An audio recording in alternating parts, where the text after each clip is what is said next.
कमर पे लगाना है ना।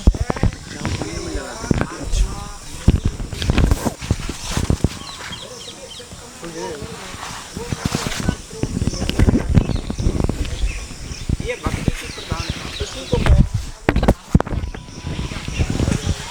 कृष्ण कहते हैं उद्धव जी से कि वह ब्राह्मण तितिक्षु किस प्रकार का था। एक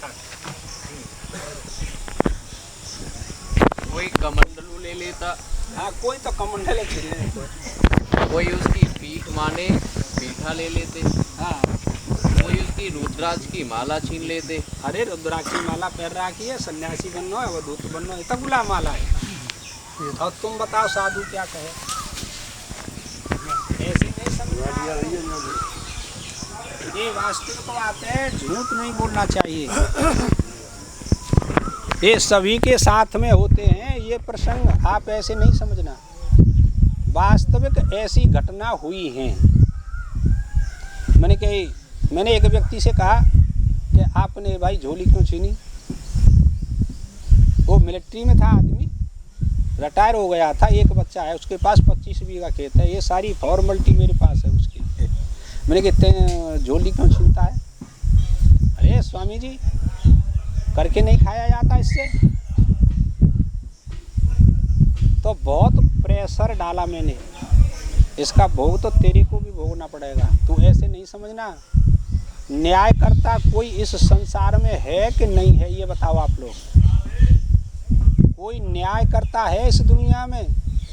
चाहे छुप करके शुभ कर्म करो, चाहे अशुभ कर्म करो छुप करके, सबको यथोचित दंड देता है, कर्म का फल देता है। दिन रात न्याय में फर्क पड़े, तेरी लगी कचहरी कहीं नहीं, और बरसे तो जल जंगल कर दे, आकाश में सागर कहीं नहीं। इस प्रकार का विज्ञान जिसकी बुद्धि में आकर के बैठ जाता है कि पत्ते पत्ते की कतर न्यायी, तेरे हाथ कतरनी कहीं नहीं, कहीं ऊंचे शिखर पहाड़ों के, कहीं नीची भूमि कर तार करी। ऐसे नहीं, तुमने नहीं बनाया संसार, उसने बनाया है।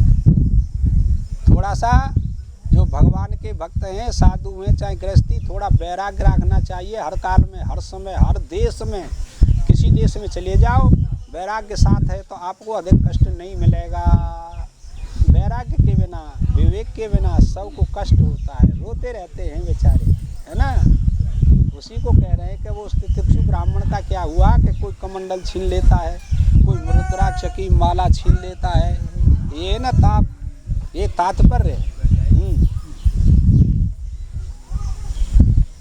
कोई कंथा, कोई चीर छीन लेते थे।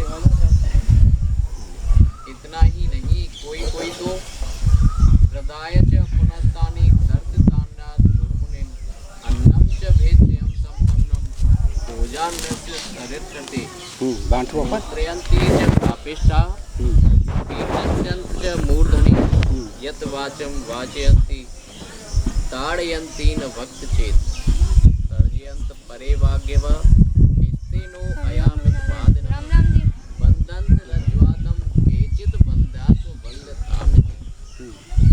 छीनी हुई वस्तु को उसे दिखाकर चढ़ाते। अब कोई वस्तु मुँह पे ते छीन ले, बलवान तो छीन सकता है ना। तुम्हारा गांव में तुम्हारे बच्चे ज़्यादा हैं तो आप मारपीट भी कर सकते हैं, छीन भी सकते हैं कोई वस्तु। और फिर के अब हम आप क्या कर लेते हैं। दुष्ट पुरुषों का ये लक्षण है, याद कर लो। अब भी हालत है जी, तुम ऐसे नहीं समझना, अब भी हालत है। हमारी एक महात्मा नर्मदा पे जा रहे तो पल लगा थे ट्रैक्टर वायर रोड पे, किनारे किनारे रोड था। तो उस महात्मा को देख करके ट्रैक्टर ऊपर दिया। उसने बेचारा, प्रभु नहीं मरवाओगे क्या करोगे, तो मुश्किल से बाल बाल बचा, जबरन ट्रैक्टर दे दिया ऊपर। आई समझ, ऐसी बात ना होते। अब भी असुर पुरुष हैं, अकारण ही लोभ करते हैं, क्रोध करते हैं बेमतलब। भाई तुमसे कुछ कहा नहीं, गाली नहीं दी, कुछ मांगा नहीं, फिर आप ऐसा क्यों करते हैं? कहना हमारा स्वभाव वो करेंगे तो उसका भी तो फल प्राप्त होगा।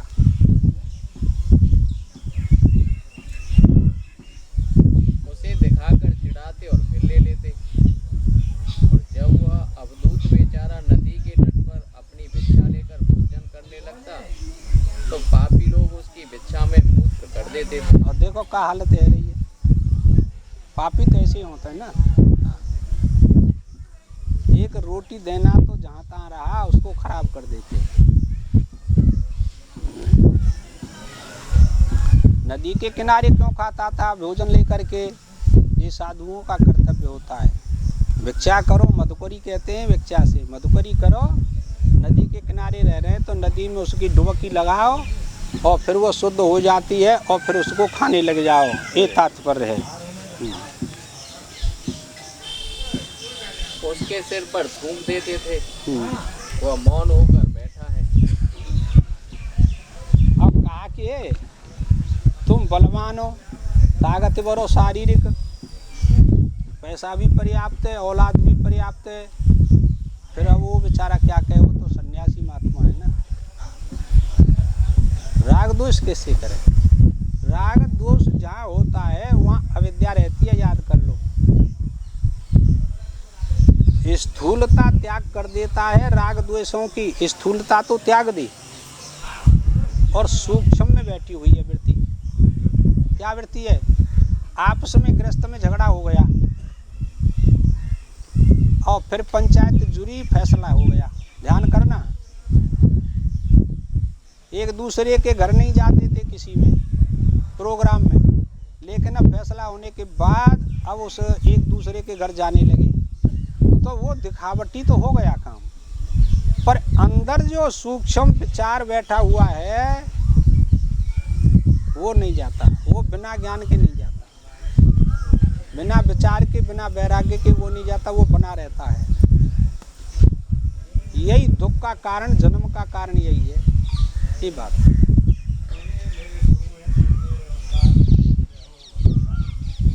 वह मौन होकर बैठा है तो लोग जबरदस्ती से बुलाते थे और न बोले तो उसको ताड़ना देते थे। हाँ, बोल ही ना रहे हो, ऐसा हो तो है। मारते पीटते थे, कोई डांटते फटकारते थे कि अरे यह तो चोर है, चोर जो साधु के वेश में यहाँ घूम रहा है। कोई रस्सी से उसे बांध लेते थे कि बांधो बांधो। बनते के अब जानंत एस धर्म ध्वज सटह क्षीण वित्त इमाम वृत्तिम ग्रहीत स्वजनोच्छितः। कोई उसे ऊपर बड़े बड़े आक्षेप करते, उसका तिरस्कार करते। ओ हालत है जे, वहाँ के पास क्या है, कहाँ जा रहे हो? वहाँ जा रहे हैं। तीर्थ में क्या है, वहाँ कहाँ जा रहे हो? अब भी आक्षेप करते हैं, जबरनी तो आरोप लगाए रहे हैं। तुमने देखा है कि ना? देखा तो नहीं, पर हमारी ईर्ष्या है उससे, हम तो कहेंगे कि उसमें ये अवगुण है। असूया का लक्षण क्या होता है? यही असूया का लक्षण होता है, ये बात। तो संसार में सहन करने की शक्ति बिना ज्ञान के नहीं आती।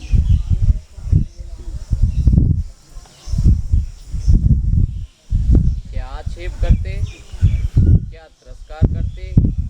एस धर्म ध्वज सटह, यह धर्मध्वजी है। धर्मध्वजी उसे कहते हैं जो बाहर से तो धर्म का झंडा ऊपर उठाकर चले, हाँ, और भीतर से स्वयं अधर्म करे। आ रही समझ में? वैसे तो लाल कपड़ा कर रखे हैं और अधर्म का पालन करता है छुप करके, और ऊपर से हम धर्म दिखा रहे हैं कि हम तो बहुत धर्मात्मा है ना। तो वो कहते हैं ऊपर से धर्म को दिखाने वाले पाखंडी होते, ढोंगी होते हैं। तीसरे अध्याय में कर्मेंद्रियाणि संयम्य यास्ते मनसा स्मरण इंद्रियार्थान विमूढ़ात्मा मिथ्याचार स उच्यते। ये क्या दिया? ऊपर से कर्मेंद्रियों को तो रोक लिया हमने, लेकिन मन से, सूक्ष्म इंद्रियों से हम उस विषय का चिंतन करते रहते हैं। तो हम है गए कौन? जा ले जाओ, माठिया दे आओ।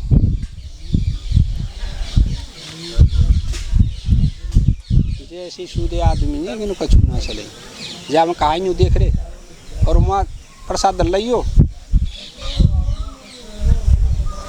तो क्या प्रसंग था? मिथ्याचार से उपचते।